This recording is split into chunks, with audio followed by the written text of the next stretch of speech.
इसका सीज़न भी आपको पता ही है और साथ ही यूनियन बैंक ने भी अपने नंबर्स उतारे हैं मार्केट के अंदर। और बातचीत करने के लिए पंकज द्विवेदी जी हमारे साथ जुड़ रहे हैं, उनसे ज़रा करते हैं बातचीत। पंकज सर, पहले तो बहुत बहुत शुक्रिया, थैंक यू वेरी मच समय देने के लिए। मैं समझ सकता हूं कि सर थोड़ी व्यस्तता होती है, लेकिन फिर भी इस व्यस्तता के बीच में आपने हमारे लिए टाइम निकाला, इसके लिए बहुत बहुत शुक्रिया। सर मैं पहले आपके नंबर्स पे आना चाहूँगा। प्रमा फेसी इतना ही एक्सपेक्टेड था या फिर थोड़ा ज़्यादा थोड़ा कम इस बार आपने नंबर्स में देखा है, या यही एक्सपेक्टेड था? क्योंकि 14% का राइज आया आपके सर पैट में। Good morning. पहले तो मैं आपको धन्यवाद देता हूं for having me on the show.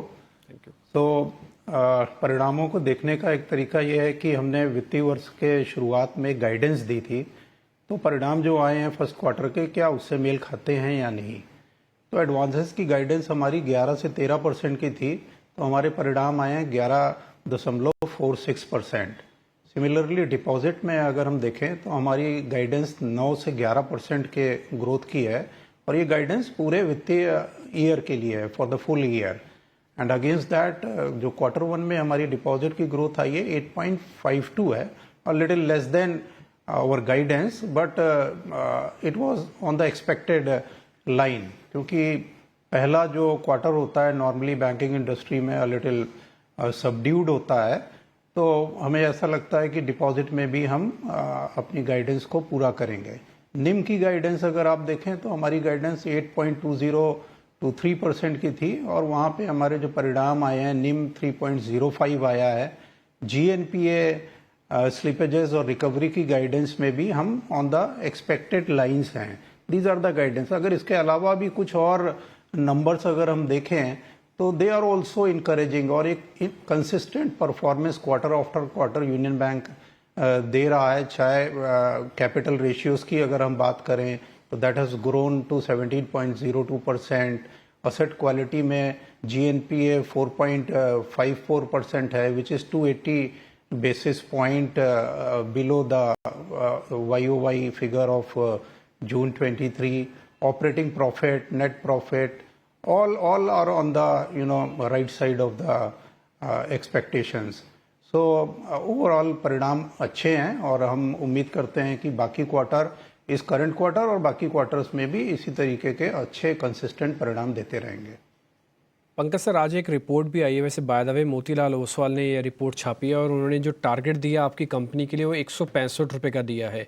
हालांकि मैं थोड़ा रेगुलेशन के पॉइंट ऑफ व्यू से समझ सकता हूँ कि शायद आप प्राइस एक्शन पे कुछ नहीं बोलेंगे, लेकिन फिर भी मैं ये एक्सपेक्ट कर सकता हूँ कि मोतीलाल ओसवाल ने जो रिपोर्ट छापी और जो टारगेट दिया 165 का, हम उसी तरफ बढ़ रहे हैं सर। देखिए, जैसे कि आपने बोला कि शेयर मार्केट के प्राइस के बारे में तो जनता डिसाइड करती है, सेलिंग और बाइंग हमारे नियंत्रण में नहीं रहती। हमारे नियंत्रण में ये है कि हम अच्छे परिणाम दें, और परिणाम जो Q1 के आए हैं वो संतोषजनक हैं, हमारी एक्सपेक्टेड लाइंस में हैं। इसी तरीके के परिणाम हम सितंबर क्वार्टर में भी देंगे और आगे आने वाले समय में भी देंगे। जहाँ तक डिपॉजिट की बात करें, हमने बहुत सारे इनिशिएटिव लिए हैं। एज यू अंडरस्टैंड कि डिपॉजिट का वातावरण जो है काफ़ी चैलेंजिंग है, काफ़ी टाइट है। डिपॉजिट ग्रोथ सभी बैंकों के लिए एक चैलेंज है। उस बीच में भी हमने जो परिणाम आए हैं संतोषजनक हैं। A lot of initiatives have been taken as far as CASA is concerned. CASA is becoming a very challenging thing. CASA ratio सारे बैंक्स के डिक्लाइन हो रहे हैं। इस बीच में जो इनिशिएटिव लिए हैं उनके परिणाम हमें लगता है कि अच्छे आएंगे, और जो चैलेंजेस है उसको ओवरकम करके हम अच्छे परिणाम देने वाले हैं। प्रॉफिटेबिलिटी के फ्रंट पे, ऑपरेटिंग प्रॉफिट के फ्रंट पे, एसेट क्वालिटी के फ्रंट पे आप आने वाले दिनों में और भी बेहतर परिणाम देखेंगे। आपके इस जवाब से मेरे को काफ़ी हद तक आइडिया लग गया कि yes, you are on the right direction, क्योंकि जो प्रॉब्लम है ना आपने उसको आइडेंटिफाई कर रखी है। मेरा नेक्स्ट क्वेश्चन एक्चुअली कासा पे ही था, तो आपने अच्छे से उसको नोटिस करवाया कि देखिए कासा ना सिर्फ आपकी प्रॉब्लम है बल्कि सभी बैंक्स की प्रॉब्लम्स चल रही हैं। लेकिन सर मैं आपसे ना इसका थोड़ा सोल्यूशन भी समझना चाहता हूँ। क्या डिपॉजिट दरें बढ़ाकर, वो भी थोड़ी बहुत दरें बढ़ाकर डिपॉजिट की, इसका सोल्यूशन निकाला जा सकता है? अगर डिपॉजिट दरें बढ़ाई जा रही हैं तो इसका मतलब आपकी कॉस्टिंग बढ़ रही है, तो फिर और क्या तरीका हो सकता है जिससे इस प्रॉब्लम से आप बाहर निकल के आएंगे? क्योंकि बीइंग एज एन इन्वेस्टर मैं सुनना चाहता हूँ। देखिए, माइक्रो लेवल पे अगर आप देखें तो जब तक रेट कट नहीं होता ये चैलेंज बना रहेगा और डिपॉजिट के रेट एलिवेटेड लेवल पे रहेंगे और वो that will put pressure on the costing of all the banks. सो एक तरीका ये है कि एडवांसेस के रेट भी बढ़ें, वो भी काफ़ी बढ़े हैं। अगर आपने देखा होगा पिछले 4-5 क्वार्टर्स में डिपॉजिट्स रेट भी बढ़ रहे हैं और एडवांसेस के रेट्स भी बढ़ रहे हैं।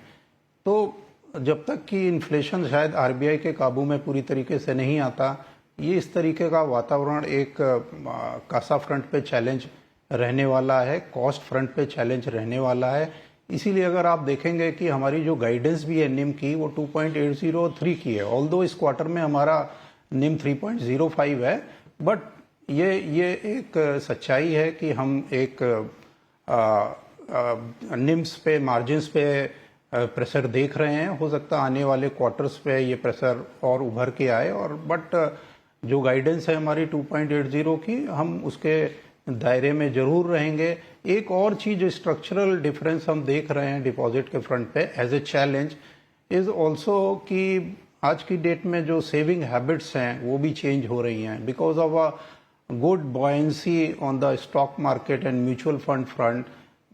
काफ़ी सेविंग्स हमारी बैंकिंग साइड से म्यूचुअल फंड में और इक्विटी मार्केट में जा रही हैं। तो that is also we have to handle and for that Union Bank of India has taken a lot of initiative। आज की डेट में हम कासा के लिए कस्टमर इंगेजमेंट और कनेक्ट का एक काफ़ी स्ट्रक्चर्ड प्रोग्राम लेके आए हैं। एक आउटसाइड एक्सपर्ट को भी हमने ऑन बोर्ड किया इसके लिए। आज की डेट में एक हमारे पास एक एक्सीलेंस, कस्टमर एक्सीलेंस सेल काम कर रही है जो not only is working on the complaints and grievances, they are also working on the feedback of the customer. We for each and every transaction we collect a feedback, we fine tune our products, we fine tune our policies as per the suggestions and the feedback received from the customer. That is how we are catering our customer, and the customer service of the bank is being enhanced each and every day.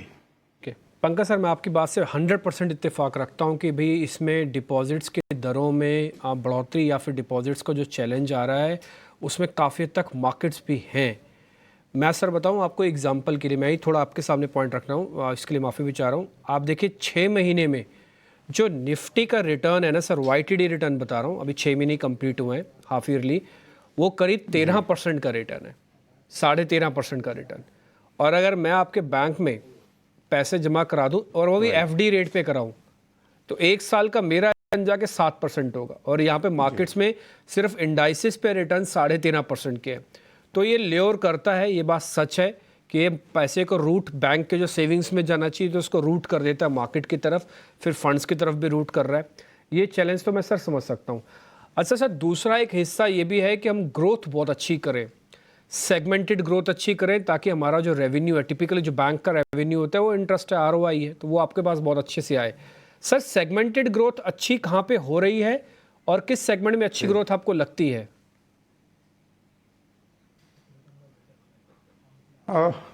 Before going to your question, let me extend what the point you raised।